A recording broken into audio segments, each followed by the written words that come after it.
Bonjour, comment ça va? On se retrouve aujourd'hui pour un petit point lecture, tout simplement. On a au programme une duologie de BD, 6 romans, c'est parti. Par quoi on commence? Ce mois-ci j'ai lu Demain le jour de Salomon des Itzara, qui est publié aux éditions Mu, qui fait partie des éditions Nemos, qui a été, ma foi, une bonne lecture, mais qui aurait pu être une très très bonne lecture s'il y avait eu un petit truc en plus. Je m'explique. En gros, c'est un roman polyphonique où on va suivre plusieurs personnages. Je crois qu'il y a 3 ou 4 personnages principaux, entre guillemets. On découvre au tout début l'histoire avec Paul Rudier qui écrit dans son journal. On apprend qu'il est en prison. Il a été mis en prison par d'autres personnes. Et on apprend que c'est un salaud. Un vrai salaud, c'est-à-dire quelqu'un qui s'en fout royalement. Il ne veut ni le bien ni le mal pour les gens. Vraiment, c'est un salaud de première. Il se décrit comme ça. Ensuite, on va découvrir également des lettres écrites par Suzanne à l'une de ses amies. Et nous avons un troisième narrateur qui est Armand L'Étoile et qui lui enregistre sa voix. Donc on a les retranscriptions de ce qu'il enregistre sur son magnétophone. Alors, qu'est-ce qui va se passer avec ces trois personnages? En gros, ils sont dans un train. On est en France en 1936. Ils sont dans un train et le train va dérailler. C'est une catastrophe, une horreur. Vraiment, tout le monde est mort, hein, à part eux. Et ils vont se retrouver, se rencontrer après cet accident et trouver refuge dans un petit village français. Voilà, un petit village, tout ce qu'il y a de plus classique. Enfin, classique, pas vraiment, puisque sur le chemin, ils se font attaquer par un espèce de monstre humanoïde chelou, genre un zombie, tu vois. Donc, ils trouvent refuge dans ce village par un mec qui leur dit oui, venez, venez, qui leur explique qu'il y a des zombies, on sait pas trop pourquoi, ils sont arrivés comme ça, ils ont tué tout le monde, il y a plus personne dans le village, il faut survivre. Voilà, c'est un peu tout ce que je peux vous dire sur ce roman, parce que, et c'est un peu le point noir et ce qui fait que ça a été une bonne lecture, mais sans plus entre guillemets, c'est qu'il se passe pas grand chose, mais que les personnages sont incroyables.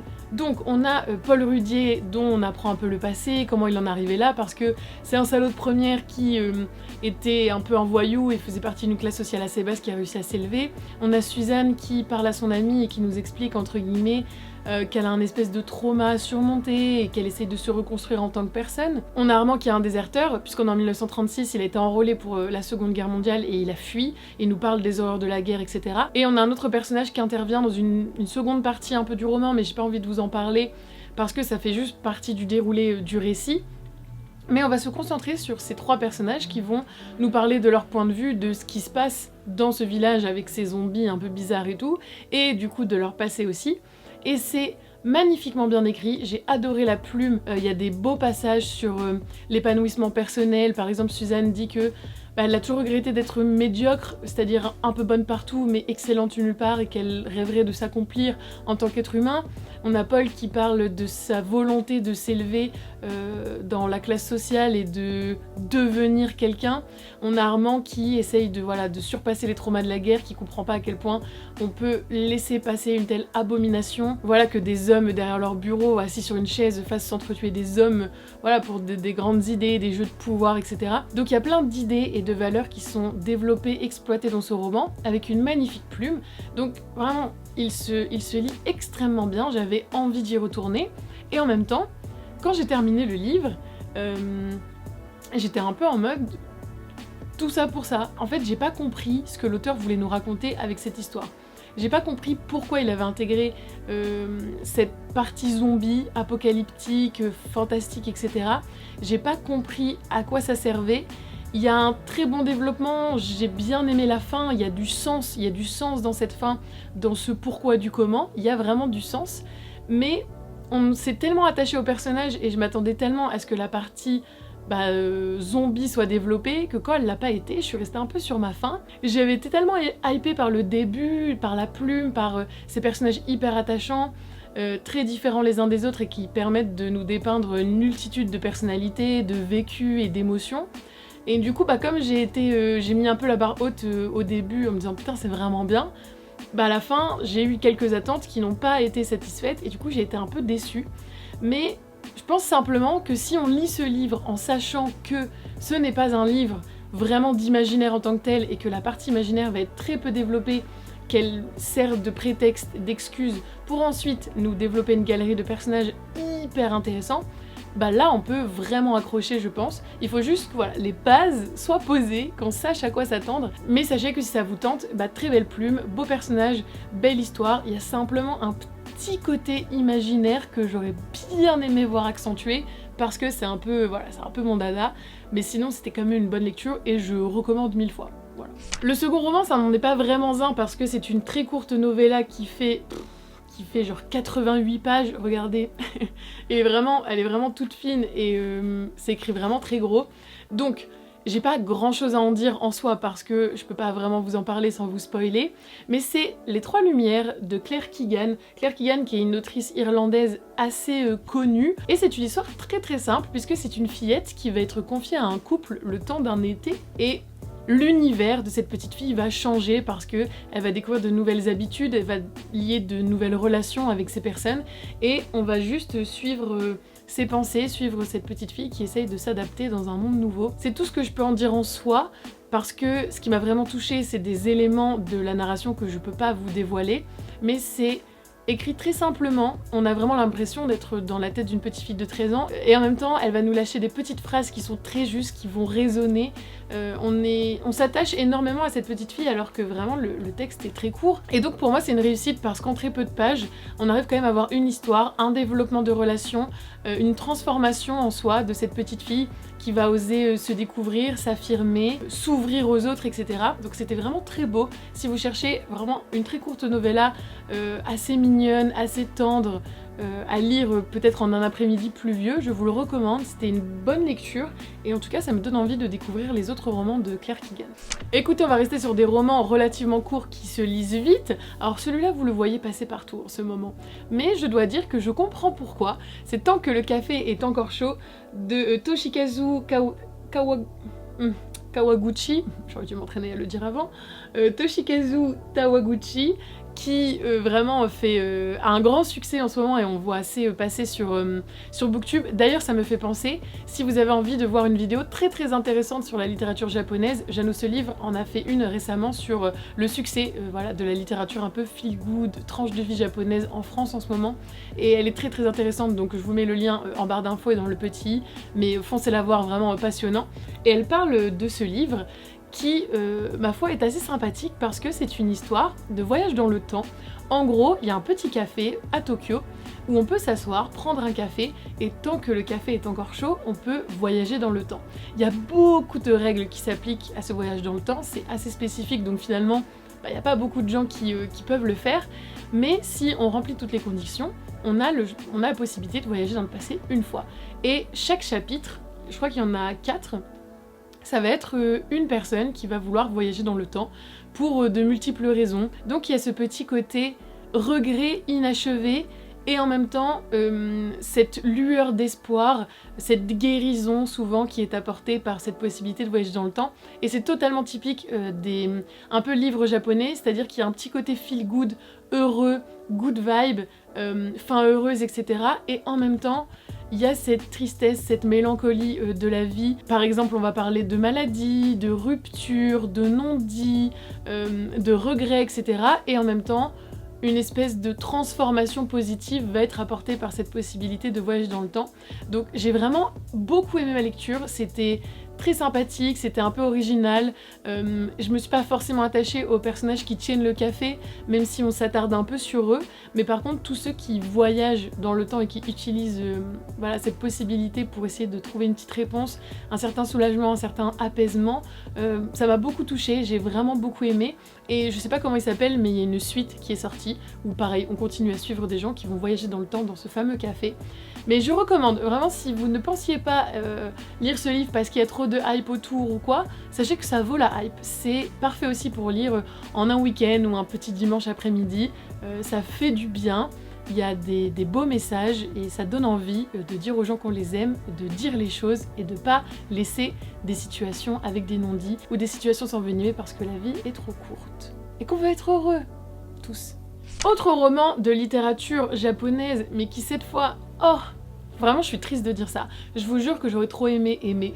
Mais voilà, j'ai une grosse déception pour La Maison Noire de Yusuke Kishi, qui est le même auteur que La Leçon du Mal, que j'avais adoré, qui fait partie de mes meilleures lectures de 2023. Vraiment, j'ai adoré ce roman. Et ça l'a pas fait. Ça l'a pas fait pour une raison principale, c'est que on est sur un thriller et que à la moitié du livre, j'ai deviné. Voilà, je savais ce qui allait se passer. Et alors vraiment, je vous jure que je pense pas que j'ai été particulièrement smart sur ce coup-là, mais les indices sont gros.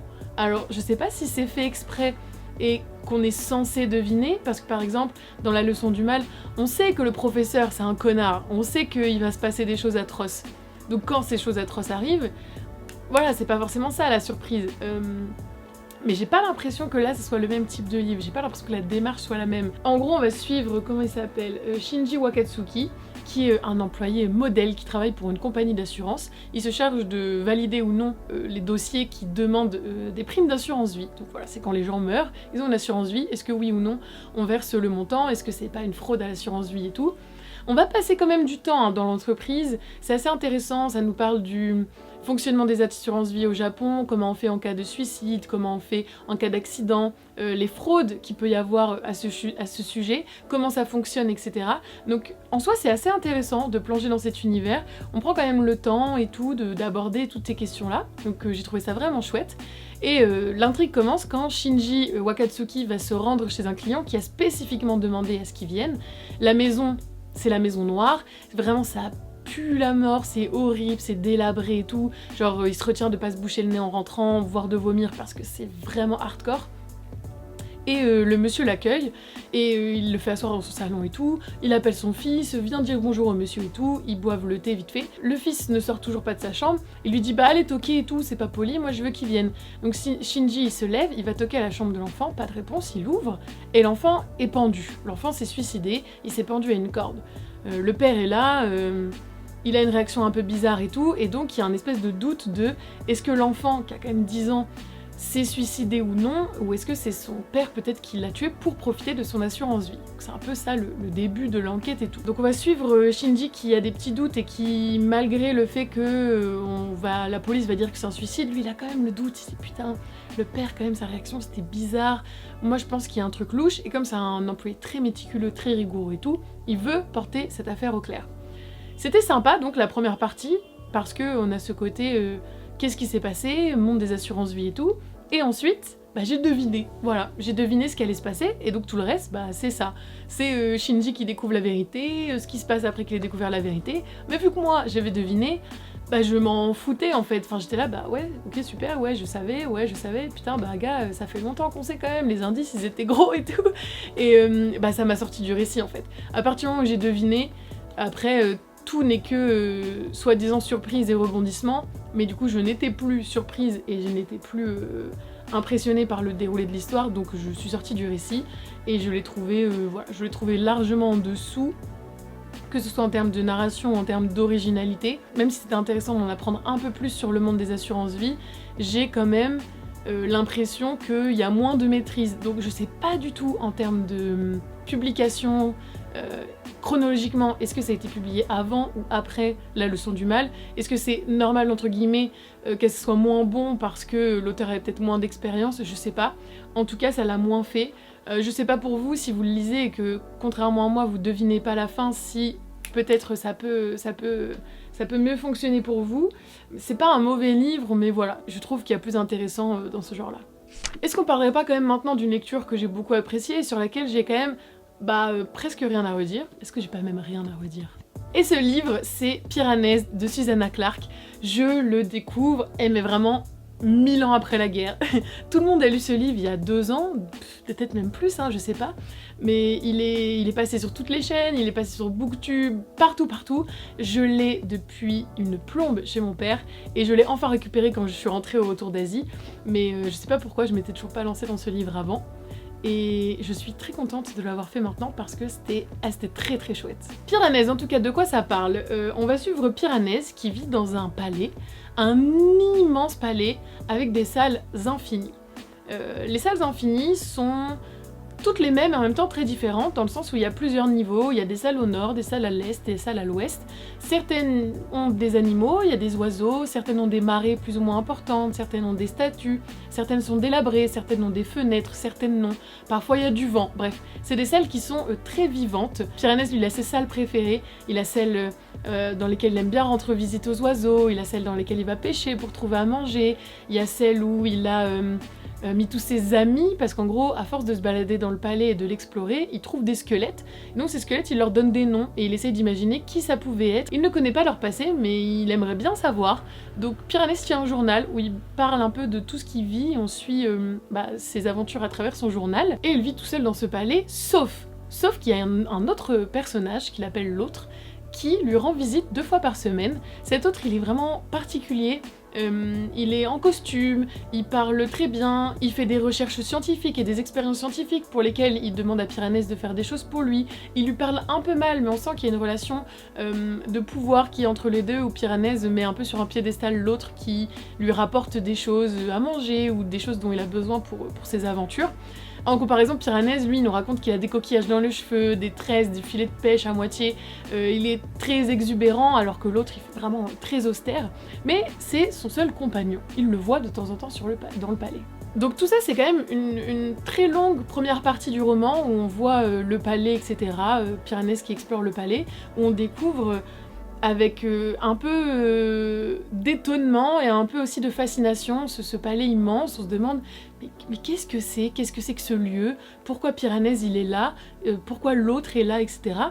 Et évidemment il y a une vérité derrière l'existence de ce palais, et petit à petit Piranèse va la découvrir. Et il y a plein de choses qui vont se passer. Je ne m'attendais mais pas du tout à ce que le livre parle de ce dont il parle. Parce que forcément, quand j'ai entendu des résumés, il ressemble à celui que je viens de vous faire. On parle énormément de ce palais abstrait, de ce palais infini, assez étrange, onirique aussi, etc., de Piranèse, mais on ne dévoile rien de la suite de l'intrigue, parce que forcément on veut pas vous spoiler, personne ne veut spoiler. Sauf que cette deuxième partie, cette espèce de vérité qu'on découvre et cette transformation par laquelle Piranèse va passer, eh ben c'est incroyable. Je ne m'attendais pas du tout à ça, et j'ai presque pas du tout envie de vous dire les émotions que ça m'a procuré, de quoi ça parle ou quoi que ce soit, parce que sachez juste que si le résumé comme ça vous paraissait un peu trop flou pour vous tenter, il y a bien plus dans ce livre que ce qu'on pense, et ce que les résumés de prime abord ne laissent penser.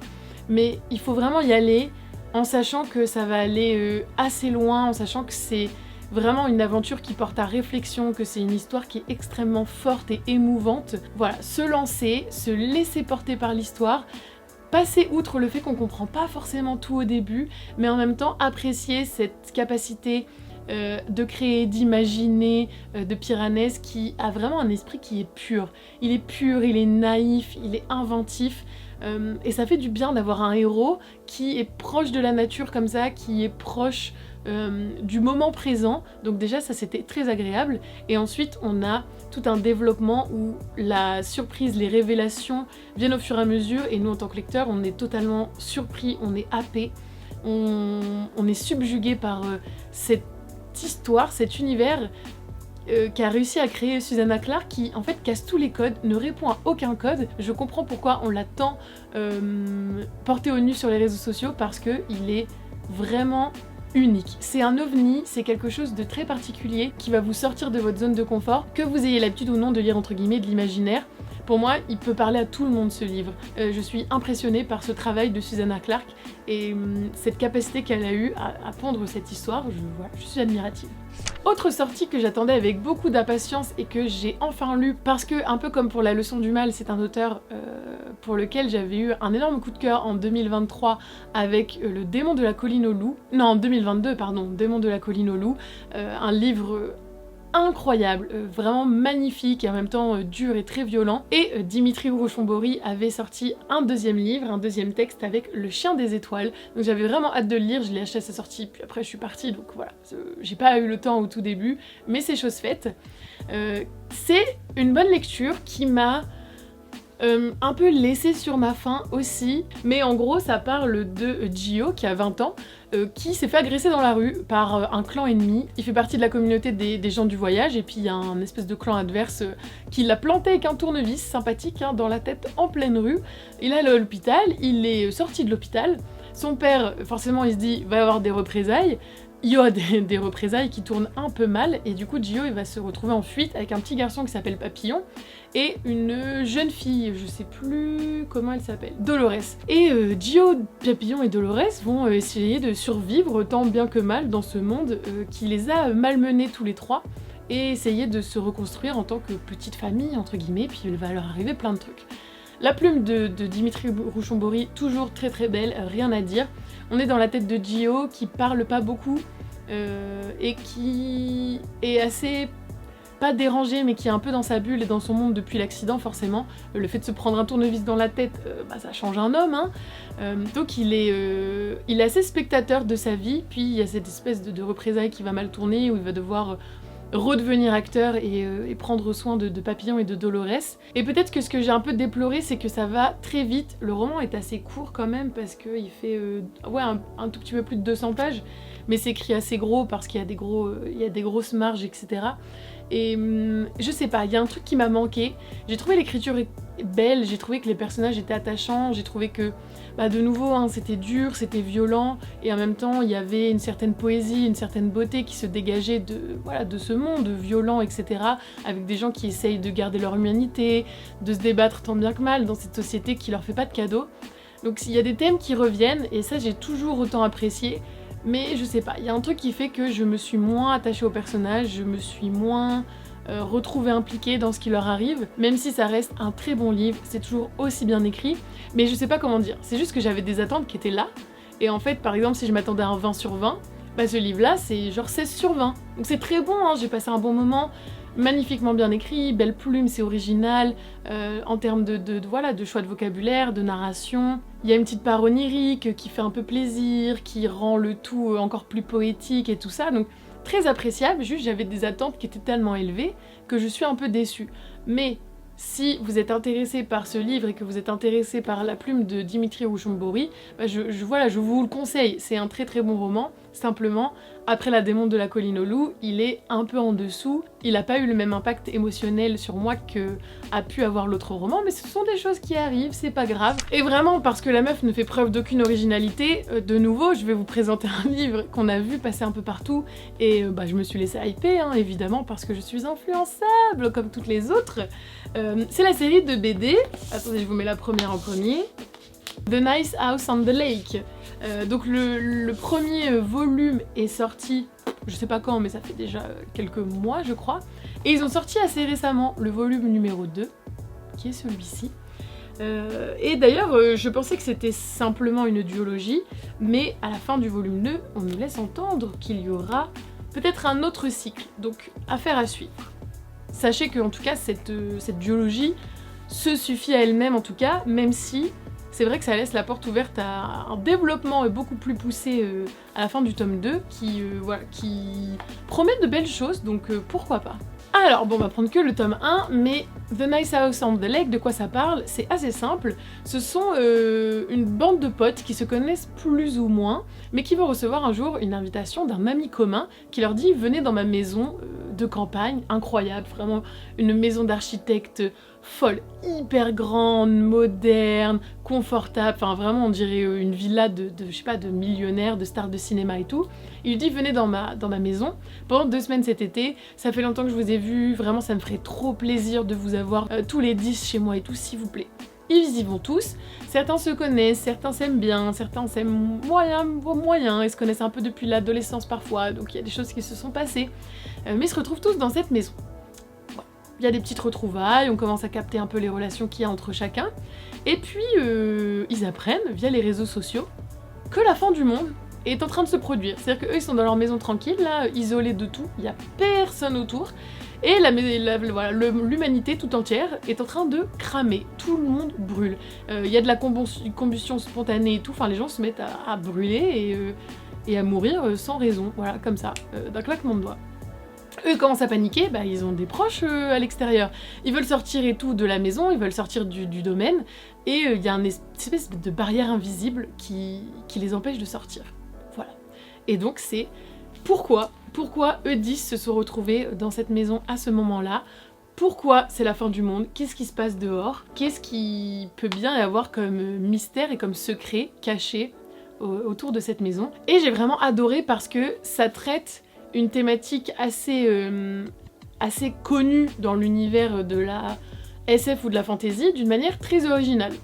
Ça fait un peu flou dit comme ça, mais je peux pas vous dire ce que c'est sans vous spoiler, mais sachez que j'ai trouvé qu'on prenait quand même un espèce de trope assez classique des films ou des livres horrifiques, c'est-à-dire des gens qui se retrouvent dans une maison enfermés et après il y a des trucs qui se passent, et que voilà, de quelque chose qui a l'air très classique, on part sur quelque chose qui est beaucoup plus original, plus psychologique, vraiment très travaillé. J'ai adoré, j'ai trouvé que les dessins et les planches étaient vraiment très belles. Bon, je sais plus ce que je racontais.